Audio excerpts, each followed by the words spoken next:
গত জুমায় আমি আপনাদেরকে জুমার দিনে বিভিন্ন বিষয়ে আলোচনা করতেছিলাম। তার মধ্যে 12টি সুন্নাহর মধ্যে আরেকটি সুন্নাহ বলছিলাম, জুমার দিন হলো দোয়া করার দিন। মনে আছে আপনাদের? দোয়া করার দিন। এই দোয়ার ব্যাপারে নবী সাল্লাল্লাহু আলাইহি ওয়াসাল্লাম হাদিসের মধ্যে বলেন, قال النبي صلى الله عليه وسلم الدعاء هو العبادة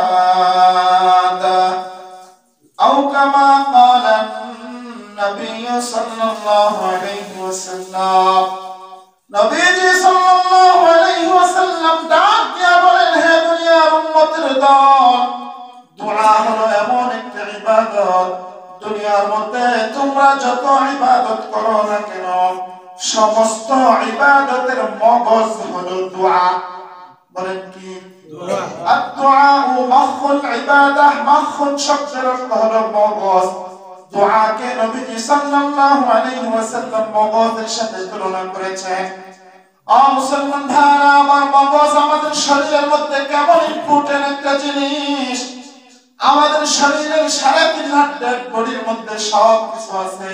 আমার পা ভালো আছে, পরিপূর্ণ সুস্থ। আমার হাত ভালো আছে, পরিপূর্ণ সুস্থ। আমার নাক ভালো আছে, পরিপূর্ণ সুস্থ। চক্ষু ভালো আছে, পরিপূর্ণ সুস্থ। আমার পেট ভালো আছে, পিঠ ভালো আছে, পরিপূর্ণ সুস্থ। আমার কান ভালো আছে, পরিপূর্ণ সুস্থ। 3.5 হাত বডির সমস্ত অঙ্গ প্রত্যঙ্গই সুস্থ, কিন্তু মগজটা সুস্থ নাই, মগজটা অসুস্থ হয়ে গেছে। বলেন, এই মানুষকে কি আমরা মানুষ বলবো না পাগল বলবো? মুসলমান, মগজ ছাড়া যেমন কোন মানুষ তার মানুষত্ব ঠিক রাখতে পারে না, মগজ ছাড়া যেমন মানুষ সাদাকে সাদা বলতে পারে না, মগজ ছাড়া যেমন মানুষ কালোকে কালো বলতে পারে না, তার মানে বোঝা গেল আমাদের শরীরের মধ্যে যত অঙ্গ প্রত্যঙ্গ আছে না কেন 3.5 হাত বডির মধ্যে সব কিছুই যদি সুস্থ থাকে, কিন্তু এই সুস্থতার কোনো দাম নাই। কথা বলেন ঠিক কিনা? মুসলমান ভাইরা আমার, পক্ষান্তরে আমার পা সুস্থ নাই, আমি হাঁটতে পারবো না, বসে বসে অন্য কিছু করতে পারবো। কথা বলেন ঠিক কিনা? আমার হাত সুস্থ নাই, হাত দ্বারা আমি কাজ করতে পারবো না ঠিক, কিন্তু আমার মাথা দ্বারা, মগজ দ্বারা, বুদ্ধি খাটায়া খাটায়া খাটায়া আমি বিভিন্ন কাজ করে ইনকাম করতে পারবো। কথা বলেন ঠিক কিনা? আমার মুসলমান ভাইরা আমার, আমার বাংলাদেশের এমন অনেক লোক আছে যাদের হাত নাই, পাও নাই, কিন্তু বিভিন্ন কৌশলে বিভিন্ন কর্ম করে করে করে করে তাদের ব্রেন দ্বারা, মেজাজ দ্বারা, মগজ দ্বারা, আকল দ্বারা তারা বিভিন্ন ফ্যাক্টরি চালাইতেছে। বলেন আছে না নাই? আপনারা ফেসবুক ইউটিউবের মধ্যে দেখে থাকবেন, ছোট্ট একটা ছেলে উত্তরবঙ্গ বাড়ি, তার নাম হলো মিরাজ আফ্রিদি, 2টা হাত নাই। দেখছেন কি?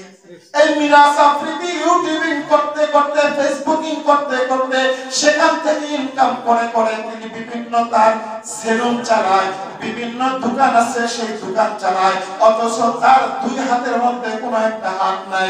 এবার আমি প্রশ্ন করি, ভাই, হাত ছাড়া এই ছোট্ট ছেলেটা কিভাবে এত কিছু করতে পারে? কথা বলেন, তার ব্রেন দ্বারা, আকল দ্বারা, মগজ দ্বারা। তার মানে বোঝা গেল আমাদের শরীরের 3.5 হাত বডির মধ্যে ব্রেন, মগজ আর আকল হলো গুরুত্বপূর্ণ একটা জিনিস। কথা বলেন ঠিক কিনা?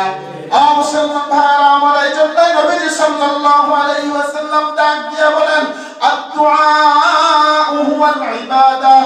আরেক হাদিসের মধ্যে নবীজি সাল্লাল্লাহু আলাইহি ওয়াসাল্লাম ডাক দিয়ে বলেন, الدعاء مخ العبادة, دعائي عبادت. বলেন دعائي।